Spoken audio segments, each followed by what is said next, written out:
Sous la dentelle des mensonges.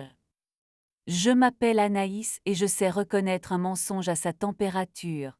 Je suis chef sommelière dans un petit hôtel de centre-ville où les clients entrent pour une nuit et repartent avec l'odeur d'un autre. Mon royaume est un sous-sol aux murs frais, une cave voûtée où les bouteilles reposent comme des promesses dont on ne sait pas encore si elles nous rendront plus beaux ou plus tristes. J'y passe mes journées à écouter le cliquetis des verres, à flairer des fruits rouges cachés dans une robe sombre, à raconter aux inconnus des histoires de terroir comme on raconte une ville. J'ai épousé Lucas un printemps plus clair que les autres. Il avait l'élégance de ceux qui n'insistent pas, une patience de menuisier, il en était un d'ailleurs menuisier, avec des mains qui savaient parler au bois sans le vexer. Nous avons grandi ensemble, à coups de loyer partagé, de listes de courses oubliées, de dimanches où nous nous couchions au travers du canapé comme deux enfants qui ont trop joué. Et puis, à un moment que je ne pourrais pas situer avec exactitude, quelque chose a glissé dans notre maison. Les gestes ont conservé leur politesse. Le premier signe est arrivé sous la forme d'une petite clé dorée trouvée dans le vide-poche de sa voiture, une clé de chambre d'hôtel mais pas la nôtre. Au dos on avait gravé 23 minuit. Le minuit c'était le bar de notre hôtel, l'endroit où je me lissais parfois la robe avant le service. La clé m'a piqué le pouce, pas assez pour saigner, juste assez pour réveiller une vigilance de louve. J'ai replacé la clé, refermé le vide-poche avec soin. Je suis une femme de cave, je sais que le vin s'ouvre mieux quand on attend qu'il. Au minuit, la nuit suivante, j'ai dressé un plateau de verre ballon comme on aligne des oiseaux sur une balustrade. L'air vibrait d'une guitare, la lumière léchait les épaules nues avec une impudeur de velours. Je faisais tourner un brûlis au-dessus d'une flamme quand il est entré. Pas Lucas, je l'aurais reconnu de loin, à sa manière d'hésiter avant d'ôter sa veste, non un inconnu aux cheveux foncés, un pli de fatigue près de la bouche, un regard comme un feu de cheminée entretenu par quelqu'un qui sait vivre. Il s'est assis au bout du comptoir. Vous conseillerez du rouge pour un réveil difficile? A-t-il demandé, amusé, la voix grave et raflée par la route. Je conseille de décider à quoi on veut dire bonjour, ai-je répondu. Il a souri, un sourire honnête, pas large mais entier. Adrien. Anaïs. Quand on prononce mon prénom avec ce léger glissement sur le A, j'ai toujours l'impression qu'on ouvre une porte dont je n'avais pas remarqué l'existence. Je lui ai servi un verre de Côte-du-Rhône un peu capricieux. Il l'a approché, a fermé les yeux, et quelque chose en moi s'est détendu. C'est si rare les hommes qui respirent avant d'avaler. Figue sèche, cacao, un bout de nuit qu'on a oublié d'éteindre, a-t-il murmuré. J'ai ri, on dirait ma journée. Il a levé son verre. À ce que vous gardez pour vous. Je n'avais rien promis, pourtant la phrase m'a frôlé les clavicules comme un collier fin. Il n'a pas cherché à parler de lui, et j'ai aimé cela. Les hommes qui étalent leur biographie de poche sur le zinc me fatiguent. Il m'a demandé d'où venait mon accent, je n'en ai pas vraiment, mais il paraît que mes voyelles s'attardent. Quel vin j'aimais quand personne ne me regardait, si la cave avait ses recoins secrets où se réfugier quand la ville grince trop fort. Les recoins je les prête rarement, ai-je dit. On peut les mériter, on peut les apprivoiser. Il a gardé le silence, pas pesant, un silence qui fait de la place. J'ai reposé la bouteille, j'ai effleuré la clé du 23 minuit au fond de ma poche. Je ne l'avais pas rendue à Lucas. Elle avait dormi toute la journée sur ma paume, imprimant une marque ronde. J'ai pensé à l'odeur du bois de noyer qu'il ramenait parfois sur sa chemise, à ce savon qu'il laissait sur mes draps comme une trace de jeunesse, à sa tendance à sourire avec les yeux avant la bouche. Je n'ai pas été jalouse. C'était autre chose, la sensation qu'une histoire me passait dessus et que j'allais devoir décider si je la laissais me traverser. À 23 heures, au minuit, la ville s'ouvre comme une peau qui accepte enfin la caresse du froid. J'ai fermé la caisse, fait signe à Adrien d'attendre. Je vais à la cave, ai-je dit. Vous voulez voir comment une promesse vieillit? Il n'a pas posé de questions. Dans l'escalier, son épaule a frôlé la mienne. Le contact m'a surprise par sa justesse, ni lourdeur ni fuite, une présence sans appareil. Les murs étaient tièdes d'humidité, l'ampoule a clignoté une fois comme un œil complice. J'ai poussé la porte et l'air a changé dans ses cales. Je lui ai montré les allées, les caisses, les chiffres écrits à la craie sur les bois. Ici, on laisse le temps travailler pour nous, ai-je expliqué. Il avait glissé les mains dans ses poches, mais je sentais par la respiration qu'il écoutait avec tout son torse. Je me suis arrêtée devant un Sancerre gardé pour les jours où la lumière manque.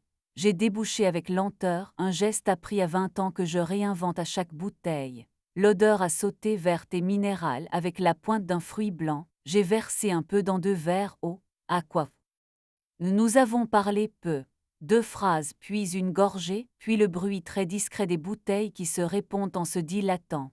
Sa main a fini par quitter sa poche, a glissé le long d'une caisse, puis s'est posée à côté de la mienne sur le plateau. Il n'a pas saisi mes doigts, ils se sont approchés comme 2 chats sur le même coussin. La sensation simple m'a mise debout à l'intérieur. J'ai fermé les yeux un instant, la fraîcheur de la cave montait le long de mes mollets, et ma nuque a respiré comme on sort la tête d'une fenêtre. Je ne suis pas seule, ai-je dit, le vouloir au bord des lèvres. Moi non plus. Sa sincérité n'a pas claqué, elle a reposé, nous sommes remontés. Au minuit, la guitare avait plié ses cordes. Adrien a réglé son addition, a glissé une carte dans ma main. Je dors au 3e, chambre 23, mais seulement cette semaine. Je suis journaliste, parfois je raconte les hôtels au lieu d'y dormir. J'ai pensé au petit 23 gravé sur la clé de Lucas. Le hasard a ri sans bruit. Cette nuit-là, Lucas n'est pas rentré. J'ai tourné la clé dans la serrure, je me suis couché en diagonale, j'ai laissé ma jambe dépasser du drap comme un drapeau blanc. Le plafond avait une fissure presque jolie, j'ai suivi son chemin avec mon regard jusqu'au mur, puis au parquet, puis à la porte, puis à la main qui n'ouvrait pas. Au matin, j'ai trouvé un message, désolé, chantier qui dérape, rentrez tard, je t'embrasse. Je me suis demandé s'il m'embrassait sur le front ou la joue, s'il avait hésité avant de taper « t'embrasse » au. Les jours suivants, Adrien est revenu s'asseoir au bout du bar à l'heure où le soleil s'ennuie de vivre. Nous parlions d'autres villes, de cicatrices et de recettes trop simples, de livres lus en marchant. Il ne m'a pas demandé d'où venait ma clé dorée. Il regardait mes mains parfois et son regard s'adoucissait comme une nappe qu'on a repassée. Un soir, il a demandé « Tu as déjà aimé quelqu'un avec ta langue avant tes mains ?» J'ai ri, surprise par l'élégance de la question. Oui, ai-je répondu, le vin m'a appris ça. Il a hoché la tête. Le jeudi, Lucas a proposé un dîner. On fête la signature du projet G2 places, dress code élégant, j'ai accepté. La salle du dîner s'ouvrait sur une baie vitrée où la ville s'inventait des étoiles. J'ai mis une robe de soie bleue nue, mes épaules bien nues, un parfum au poivre rose qui me donnait l'impression de brûler sans feu. Lucas portait un costume un peu trop neuf. Il avait l'air d'un homme qui a réussi une show et en a perdu 2 autres. Nous avons mangé des choses délicates qui ne tenaient pas au ventre.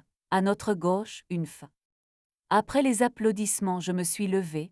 Je suis allée aux toilettes des dames, celles où le miroir redresse le monde plus gentiment que le vrai. J'ai sorti ma clé du 23 minuit et je l'ai posée sur le marbre, juste entre 2 traces de gloss. J'ai respiré longuement. Mon visage m'a regardé. Il ne m'a pas demandé de promesses, seulement de la netteté. Quand je suis revenue, j'ai dit à Lucas, je rentre à l'hôtel, je dois vérifier une livraison, ne t'en fais pas. Il a hoché la tête, déjà happé par des félicitations qui brillaient. Au 3e étage, le couloir sentait la moquette chauffée. La chambre 23 avait cette lumière humide des lieux qui se prêtent aux confidences. Je n'ai pas frappé, j'ai glissé la carte qu'Adrien m'avait laissée. Il était là, torse nu, un livre à la main, surpris sans panique. Je n'apporte pas de vin, ai-je dit, parce que tu es déjà à la bonne température. Il a posé le livre, s'est levé, a fait un pas puis un autre. J'ai senti mon ventre se tendre comme la peau d'un tambour. Il a levé la main, s'est arrêté avant ma joue, affreux. Nous n'avons pas fait l'amour cette nuit-là, pas au sens que les voisins reconnaissent. Nous nous sommes étendus sur le dessus du lit, mes jambes entremêlées aux siennes, sa paume posée à l'endroit exact de mon ventre où le cœur vient, parfois taper quand il est pressé. Sa chaleur m'a chauffé le dos et la ville dehors a continué sa rumeur. J'ai pensé à Lucas non pas avec colère, mais avec cette gratitude étrange qu'on a parfois pour les ruines, elles vous forcent à regarder le ciel. Le lendemain, j'ai laissé une lettre sur la table de la cuisine. Pas une lettre de rage, une lettre de cuisine avec des mots qui tiennent au corps. Je veux qu'on soit vrai, j'ai trouvé la clé. Je te rends tout ce qui n'est pas à moi, y compris ce que j'ai essayé de te prendre, ta peur. Je pars quelques jours. Je ne lui ai pas parlé d'Adrien. Ce n'était pas un argument, c'était une découverte la mienne. L'hôtel, j'ai descendu une caisse pour un client matinal. Adrien m'attendait dans la cave, un café à la main. Il m'a tendu la tasse, a regardé mes yeux. Tu as dormi, comme une vérité qui a enfin trouvé son oreiller. Il a souri. On va faire quoi nous? J'ai pris son visage entre mes mains. On va se regarder à la lumière et voir si ça tient. On va manger des choses simples. On va marcher au bord du fleuve sans se raconter l'avenir. Et si nos corps le demandent, on leur donnera ce qu'ils savent demander sans témoin. Plus tard, Lucas est venu au minuit. Il avait les cernes des hommes qui ont mal dormi avec eux-mêmes. Je lui ai servi un verre d'eau. Il m'a tendu la clé dorée du 23 minuit. Je ne savais pas que il a laissé la phrase tomber. J'ai pris sa main. On sait toujours, Lucas, on pose juste des chaises devant la porte. Nous avons parlé longtemps, pas de l'autre, pas des détails, de nous. Il a admis ses manques comme on admet un défaut de fabrication. Je lui ai dit mes fuites, mes renoncements, ma façon d'avoir préféré un bas. Adrien est resté une semaine de plus que prévu. Nous avons inventé une routine souple. Un café sur le rebord de la fenêtre, un baiser volé dans l'escalier de service, une sieste les après-midi où la pluie insistait. Quand enfin nos corps ont retiré le reste, ce fut une affaire de rire qui s'étouffe dans l'oreille, de genoux qui cherchent la meilleure place, de mains qui se posent et se reposent comme des oiseaux fidèles. Rien à montrer, tout à sentir. La peau, décidément, avait retrouvé sa langue. Aujourd'hui, si vous passez au minuit, vous me verrez peut-être polir un verre en regardant un point entre la cave et le ciel. Lucas travaille à l'autre bout de la ville.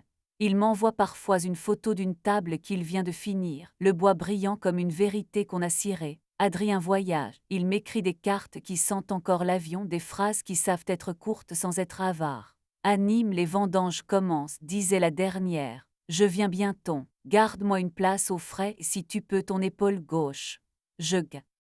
La trahison, c'est peut-être juste le moment où une histoire demande à respirer ailleurs, on peut s'y noyer, ou on peut apprendre à mesurer sa propre profondeur. J'ai choisi de remonter à l'air à mon risque, de laisser le monde me toucher exactement là où je veux le sentir. Ici dans cette cave où j'invite parfois les inconnus à goûter doucement, je sais que je ne mentirai plus, ni avec ma bouche ni avec mes paumes. Le vin aime l'aveu, moi aussi. Et quand le soir je ferme le minuit, je passe ma main sur le zinc encore tiède. Il agace.